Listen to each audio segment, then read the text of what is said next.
Oh man, the first video I made on this was so perfect. I feel like I hit every note. But then I listened back to it and it's just crackling the whole way through. And I don't know why it does that. I don't know. It might be because I had Chrome open at the time. So we're going to try this again. Uh, in-game scoreboards. I see a lot of people, even in GM, who don't understand how to interpret data. And for those who don't know, like that is still a skill that having data or facts or anything isn't just you can't just like look at it and automatically assume and interpret something from that. There is context around all of it, and a lot of people look at the scoreboard and they see the elims or something and think that they're doing a lot, but that's not exactly the case. So I'm going to go through here and I'm going to look at some of my games and show you what you should be looking for, what matters the most. Um, let's see.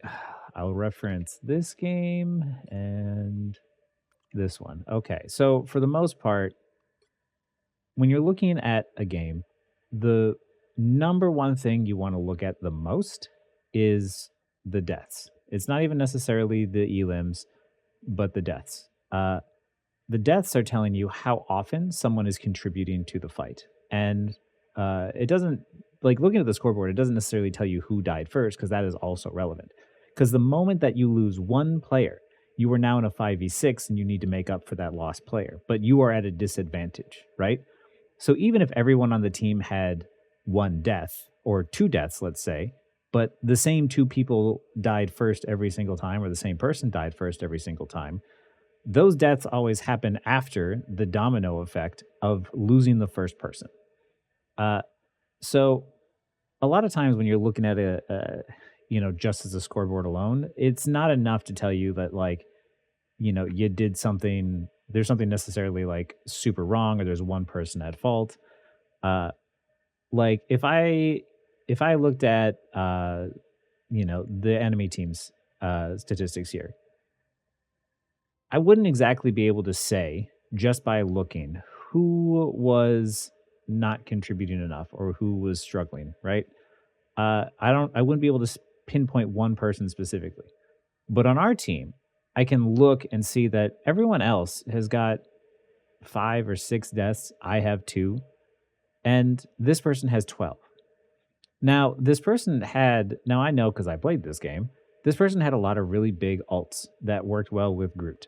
But truthfully, we should have won much quicker because in between a lot of those fights, I was doing a lot of work and our team was doing a lot of work, but it felt like we couldn't do anything unless we had the Groot Moon Knight combo, which you shouldn't need ultimates in order to push. You should be able to use just your individual skills to with the heroes kits in order to secure kills.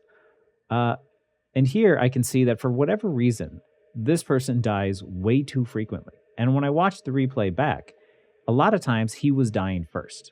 So even though I would get a pick, I couldn't kill someone faster than he could feed and he could die. I kind of say feed.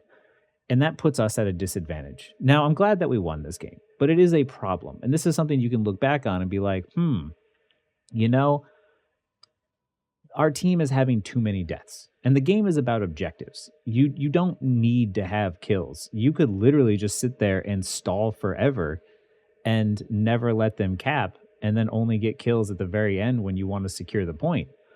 Uh you could, and that's a lot of times what happens in like triple support with like Cloak and Dagger, Luna, and Loki, is that a lot of kills aren't happening on either side, but the objective just isn't being taken. So that's what matters most. And a lot of people seem to get that confused because then they rush in there and they're like, "Oh, I got a bunch of kills." It's just like, right, but then you died and you died near their spawn, and now we have to sit there and play defensively while we wait for you to get back because now we're going to lose space naturally because of the fact that we're down a man. Having a lot of kills doesn't necessarily, even having a lot of kills and having a lot of final hits doesn't necessarily matter if you're not there to contribute to holding that objective and defending that objective. And one of the things that you'll notice from like my games is generally speaking, no matter what, even if I'm playing tank or if I'm playing DPS, uh, I have relatively low deaths. And this is because of the fact that it's not that I'm not playing aggressive, and although one of my weaknesses might be that I could play more aggressive at times, uh, the point is that I'm trying to make sure that I am positioning well enough that if something bad happens, I'm able to get out, reset, and try and go back in. Because coming back from spawn takes significantly longer than leaving the fight for a few seconds and resetting and then trying to go back in. So a lot of times with my play style is what I'll do is I'll get my cooldowns. I'll make an aggressive play. If it works out, great. I'll keep trying to follow up on that. And if it doesn't, I'll make sure I have an ability or something to get me out so I can go back, help with my team, stick near them, and then try and go back in when my cooldowns are down. This is what helps me win games, is just by being alive. I don't necessarily, and this is also like how I play tank, where I don't necessarily try to go for kills. I try to use my abilities to help my team and my positioning and ability to stay alive to control that space. And a lot of times I don't get a lot of kills on tank because I'm usually bubbling my allies more than I'm bubbling myself. And that's something also that like the scoreboards won't tell you. Um, Scoreboards aren't going to be able to tell you like how people are using their abilities. Uh, uh, for instance, like I said, with my KOs on tank, I'm relatively low on the amount of KOs I have as a tank because of the fact that I use my bubbles more to either save my allies or allow them to secure kills on DPS, so that way they can play more aggressively. When I don't have my bubble to defend myself, I can't use it to get in. But I also recognize that the bubble is used a lot more beneficially on a squishier target than it is on someone like me as a tank, for instance. Because of the fact that I should use my health and my shield, I think, to sort of control that space, and um, I have more time and wiggle room with healers being able to see me and heal me. Whereas, like, if you have like a flanking character like a magic or something, that bubble will go a lot farther on her when she's diving in than it would on me. So that's the reason why a lot of times my KOs will be low, but my impact on the game will be high. But that's never going to be something that you see on the scoreboard. So although looking at the scoreboard can help in terms of like sometimes figuring out like, okay, if somebody's dying too much, uh, or if someone needs to contribute a little bit more, like it doesn't tell you the full story. Um, but there's still things you can take away, and a lot of the stuff is just I think the only thing you see in game is are these stats. Uh, but there's still stuff you can take away from the scoreboard after the fact. And for each role, the only two stats that really matter at the end of the game are how many deaths that you have and how many final hits that you have. Uh, Final hits are securing kills. Securing kills matters more than anything else. And how many deaths you have means how alive you are to help your team and defend those objectives. Now, I'm going to go towards one of my DPS games. This one was a good one to use as an example.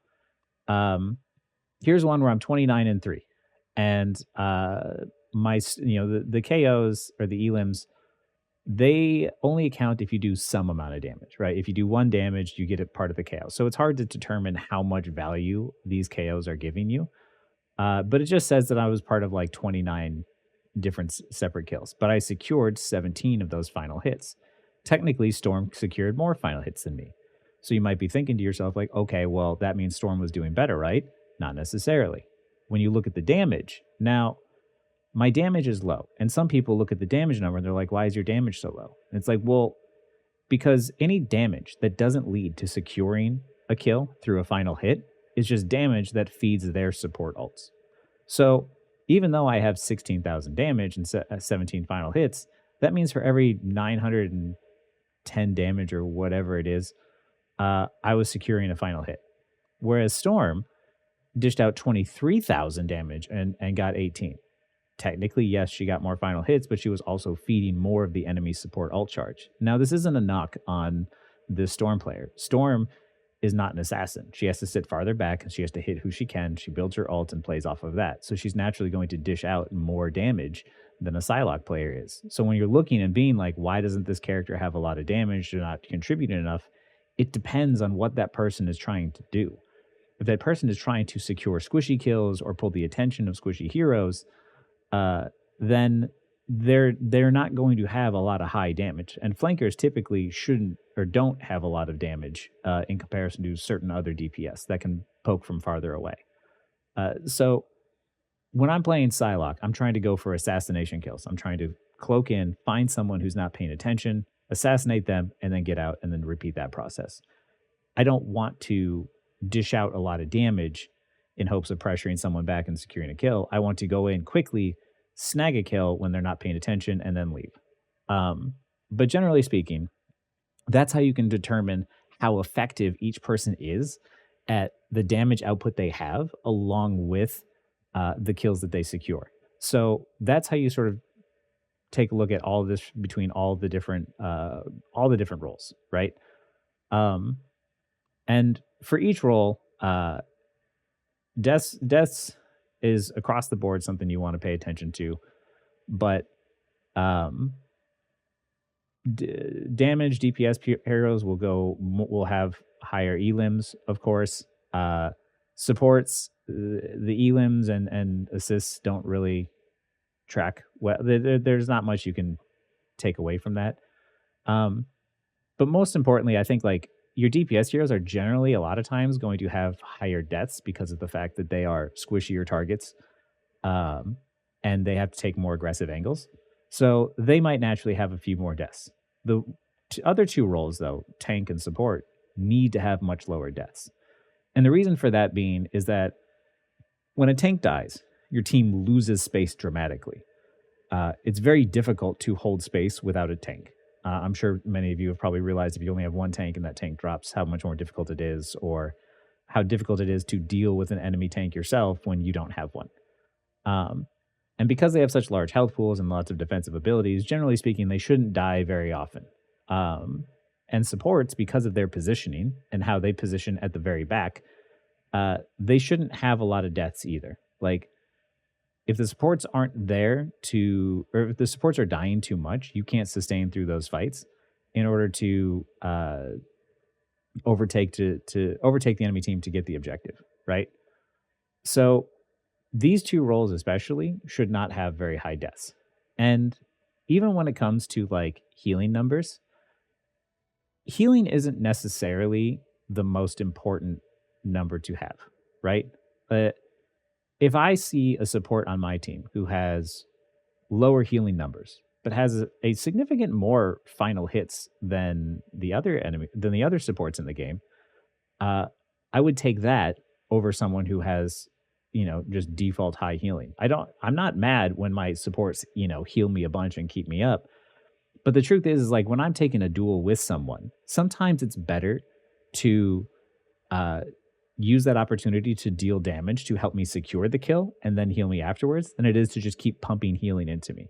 If I take a 1v1 with someone and I'm just getting heals pumped into me, the support is bumping up their healing number by a lot. But if that support launches one heal at me and then helps me shoot, well, now instead of pumping 3 or 4 heals into me, they only pumped one and then they killed them. And now we have a secured kill. This is stuff that the scoreboard is not going to tell you, right? But that is far more valuable to have in game than someone who's just pumping a lot of raw healing numbers into you. And a lot of players don't seem to understand this. It's easier, I think, a bit for me coming from Overwatch, knowing you don't want to heal someone necessarily who's like full health. You want to do damage if they're at like half health, and when they start to get kind of lower than that, then you start pumping the healing into them, because it's much better to just try and secure the kill and help them kill the person that's in front of them than it is to just keep pumping healing numbers in hopes that that person helps or that person takes them out on their own. So yeah, there's a lot of numbers here where, Mantis here, for instance, very low healing numbers, right? But really high assists. That means that she was pumping damage boosts into her teammates more than she was pumping in the raw healing stats, right? She was sure the healing numbers are low, but her contribution was the damage boosting she was applying to everyone and how often she was keeping that up, which is extremely valuable in a game, but once again, is not readily, is not super obvious when you just look at the scoreboard itself. But that isn't to say that she didn't have an impact because she definitely did. Um, and yeah, as for tanks, like I said, for myself, I tend to not bubble myself, and I play a lot of Magneto as a tank. It's because I just play a lot of Zarya and Overwatch, and they're pretty easy to transition.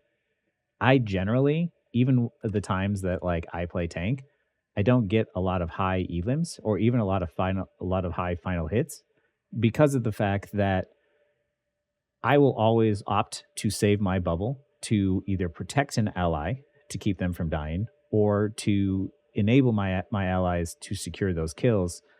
Uh, because that's just sort of my play style.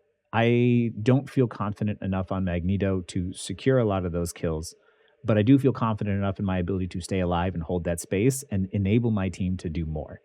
But because of that, uh, I don't get a lot of assists or elims to show, or even final hits to show for what I'm doing. Uh, and also, once again, like a lot of my damage too is not super high on Magneto, because typically for myself, I'm shooting past the tanks and aiming towards the squishier targets and back. I know that I remember from this game, the 6 final hits that I secured were shooting past the entire enemy team to get the squishies behind them, like a Storm or Moon Knight or something. Um, but yeah, this is another one of those things where like the scoreboard is not going to give you the full picture of like, okay, well, why isn't my tank, why isn't my tank getting more kills? Why isn't my tank, doing more? It's just like, well, because that tank, instead of using their bubbles selfishly to play more aggressive, they're helping their teammates either stay alive or play aggressive themselves. Uh, and even then, like, even knowing all this information I've just told you, there's still the other aspect of like, when I said, okay, people need to have like low death numbers, but supports especially need to have low deaths because they play at the back line, usually in a safer position. If your supports have high death numbers, it's not just, okay, they're playing poorly. It could also be, okay, well, what's going on in the middle of the game? Well, they're getting flanked by a Magic or a Spider Man or a Black Panther or a Psylocke, and nobody's helping them. So all they do is then heal each other, and the front line dies, and then everybody else follows suit. And so you're wondering, like, why am I not getting healed? Like, all my supports are dying all the time. Well, no, not necessarily. Your supports are dying because you're not helping them first. So even if you see necessarily like, okay, you have high deaths, you have to ask yourself, why does this person have a lot of deaths? Right? Uh, if it's because of an issue like that, then you need to readjust your play style and be like, okay, I can't just like walk in and expect my supports to back me up. I need to walk in, bait the flank, and then turn on the flank and then rotate back around to push once I know that my supports are in a safe place. Uh, that's sort of how like you need to look at the scoreboard and look at the stats and look at the deaths and whatnot in this game, because of the fact that too many people look at the scoreboard and they're just like, hey, you're not getting enough kills, you're not, or at the end they're like, you're not doing enough damage. But effective damage versus ineffective damage, and you know uh, alt usage and alt economy and all these other things, they're not shown on the scoreboard. The only way to truly see and figure out who's not having enough impact is to, in hindsight, go back and watch the replay and see, like, okay, well, in this situation, you died, and it was because of the fact that you stepped out of position. It wasn't because you weren't getting healed. If or your supports were busy trying to survive as they were getting flanked while you were taking a fight up front. It is a team based game, and there are so many factors that happen in a 6v6 match that you can't look at the scoreboard and expect to see all of those things, because context matters. There have been games that I have won with very low deaths. There have been games I've lost where my team had significantly more kills than the enemy team. And it's because of the fact that this is an objective based game still. At the end of the day, this is all an objective based game. And without the ability uh, to without the ability to really look at the full game, you know, in the midst of while it's happening, like all you have to do then is sort of just talk with your teammates and figure out like, okay, well, what's our problem and how do we fix it? Right? Because if your supports are complaining about getting flanked, then you need to help them sometimes. Uh, and a lot of times there's games that like I've won because of the fact that we just didn't give up. Uh, and as long as you don't get tilted and immediately go to the scoreboard to be like, well, it's your fault because you see, look at this, like you have a better chance of winning. And I hope in by like making this video, I am helping illuminate like better how to interpret the scoreboard if you want to get anything reliable out of it at all. But also, this entire this entire page is all taken with a grain of salt, right? Like everything that's here uh, is it's interesting, but the only way to really know anything from a game is to watch it back. This is why I also believe that like looking at statistics of games uh, isn't enough to even balance or change characters in a game because of the fact that it's ignoring a lot of the hidden context that happens within the game. Uh, it can give you a guide, but at the end of the day, the only way to truly know um, what's happening in a game is to watch it back or to play it yourself.